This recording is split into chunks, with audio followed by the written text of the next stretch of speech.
Welcome everybody to this daily update on Money Squared YouTube channel. I suggest you to watch this video with 1.5x speed for better viewing experience. And this is pre-London. Like and comment below your thoughts and subscribe.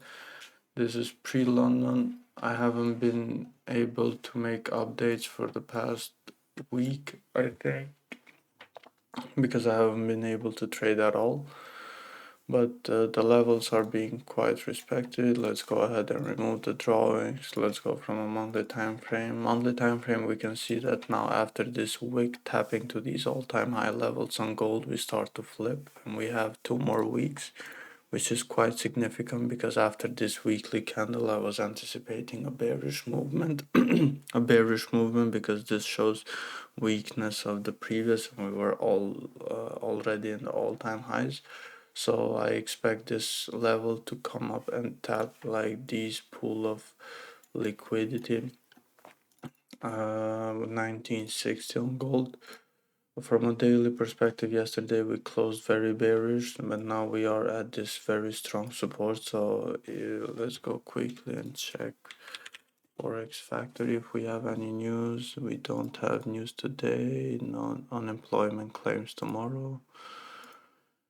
And Fed speak on Friday, and nothing very significant. So I don't see this to come up and break these lows because this should be a very strong support. But maybe next week I expect price to come up and tap these levels right over here, 1900s. So today is going to be very tricky because we are on a support level. Also the 4-hour already shows this level right over here, which is quite significant. If this level here we can tap, but it's quite hard, but we're gonna focus on the buys above here with closure because we have this clean traffic. We can come up easily 2000 tap and then move down, roll down and move down. If we get the closure below this line here, we can easily tap this support level. But today gold is very tricky. Yeah, we need either closure below or back above this range. Inside this range, it's not worth it to trade. It's 70 pip range, but like it's very tricky and risky to trade. 1 hour also showing a fake out to the downside. If we come and break these highs here, we can easily come up and tap this level, but that will be quite tricky because entering a buy inside the range on a bearish momentum is not the best. It's not very smart idea, but yeah, I'm gonna wait for closure above here and then maybe closure above this level, come back inside the range to take sells, or just like here when you have closure below, come back inside the range to take buys. But buys on this bearish trend seems very risky. Or if we close above here and then come break the highs, then I will look probably for some buys. So that's about it for sells, either on a roll down, or if we come up and break these lows, I will look for some sells in this region until this area. But this is very tricky because you can see you never know when it's gonna reject, and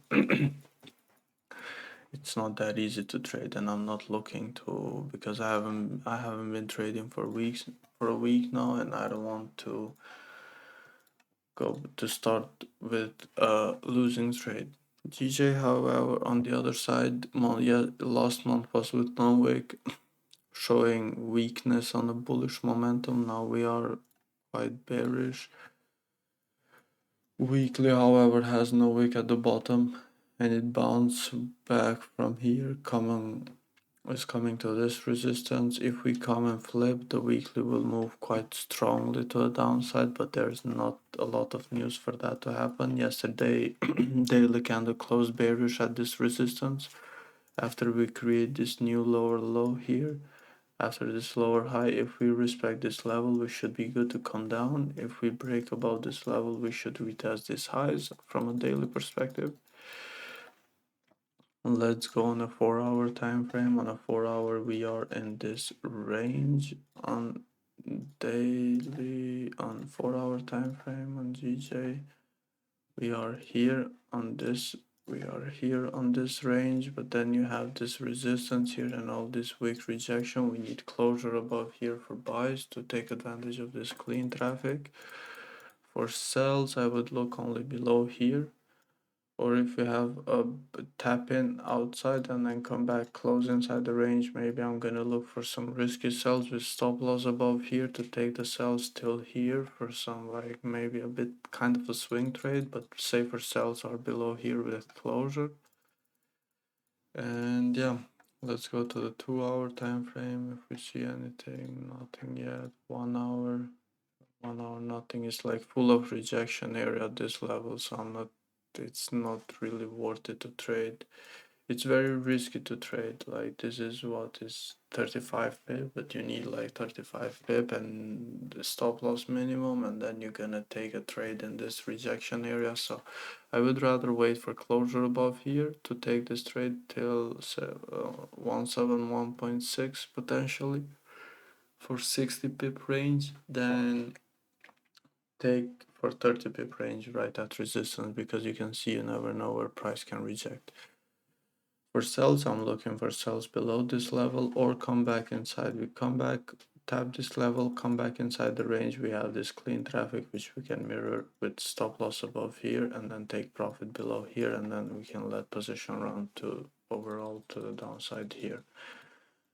So we're gonna go and check this video on tonight's daily update, and we're gonna see what happened during the day. So thank you guys for watching. Like and subscribe to support the channel to motivate to continue with these updates. Bye bye.